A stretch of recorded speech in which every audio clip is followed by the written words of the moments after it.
Thank you for joining me today. My name is Megan Jaso, and this is my final presentation for EDU 590, Institutional Assessment and Evaluation. Over the next few minutes, I'll walk you through my assessment portfolio, reflect on what I've learned throughout the course, and connect these experiences to my broader philosophy and future goals in higher education. My portfolio combines 5 core assignments that examine assessment through different lenses: its purpose, the influence of context, alignment with learning outcomes, operationalization and validity, and strategic institutional recommendations.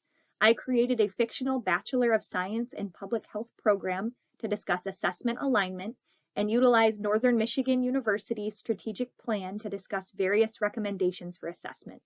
These case studies are meant to illustrate how assessment operates at multiple levels. Throughout, I emphasized adult learning theory, equity, and continuous improvement as guiding principles per Merriam and Barema 2014 and NMU 2024. Assessment serves as a bridge between instruction and learning. Formative assessments guide students during the learning process, while summative assessments evaluate their achievements at the end. Beyond the classroom, assessment supports accreditation, informs strategic planning, and can even predict enrollment trends.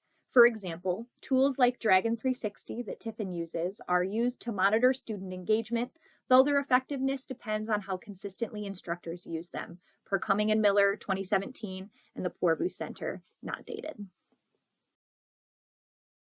Context matters in assessment. Institutional size, type, modality, and mission all influence how assessment is designed and implemented. One of the most important insights I gained is that equity must be intentionally built into assessment practices. Montenegro and Jankowski, 2017, argue that culturally responsive assessment means recognizing how students' identities affect how they learn and demonstrate learning. Faculty buy-in is also essential, but can be difficult due to concerns about autonomy and standardization per Walker 2020. When it comes to assessment alignment, I focused on how learning outcomes align with assessments and external standards. Using the Bachelor of Science in Public Health, or BSPH program as an example, I developed a matrix that maps program learning objectives, or PLOs, to various assessment methods.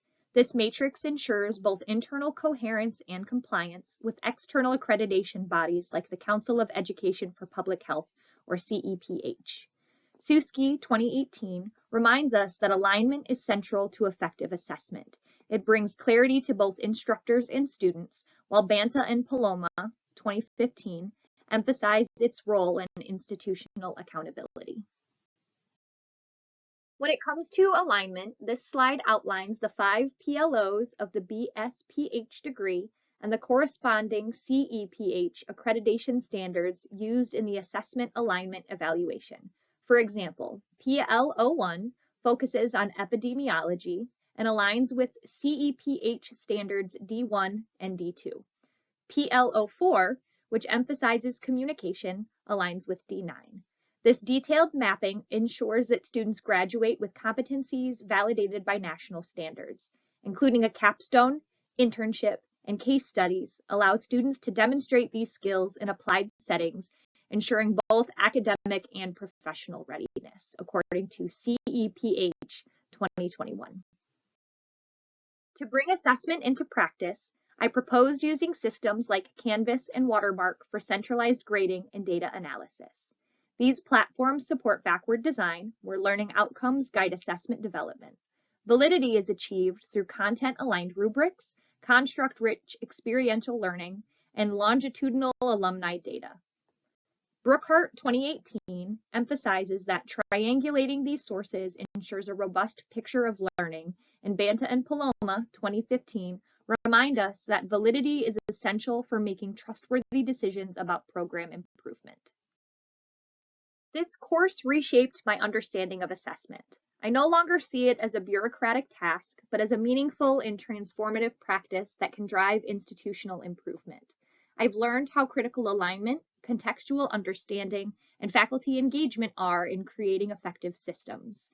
These insights are reinforced by my work as an academic advisor for online Master of Science and Criminal Justice programs, where I've seen firsthand how non-traditional students benefit from clear expectations, relevant assignments, and intentional feedback loops.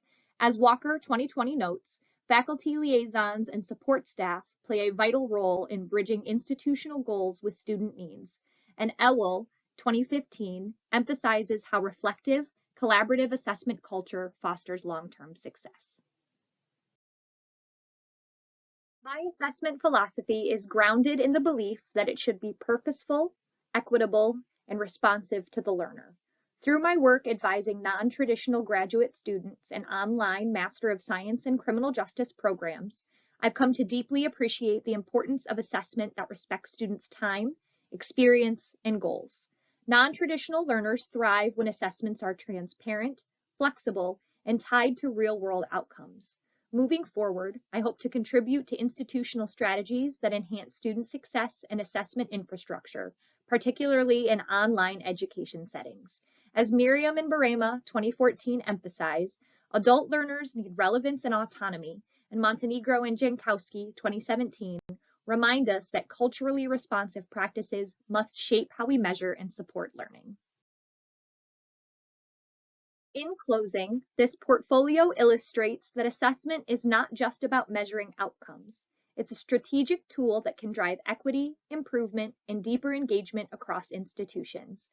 Whether designing course-level rubrics or institutional dashboards, successful assessment depends on alignment, context sensitivity, and collaboration. This work reflects my commitment to creating systems that are responsive to students' needs, particularly in online and non-traditional learning environments, and to shaping inclusive, data-informed practices in higher education. Thank you again for your time and attention. I appreciate the opportunity to share my learning and reflections from this course. I look forward to continuing to grow and apply these principles in support of meaningful assessment and student success.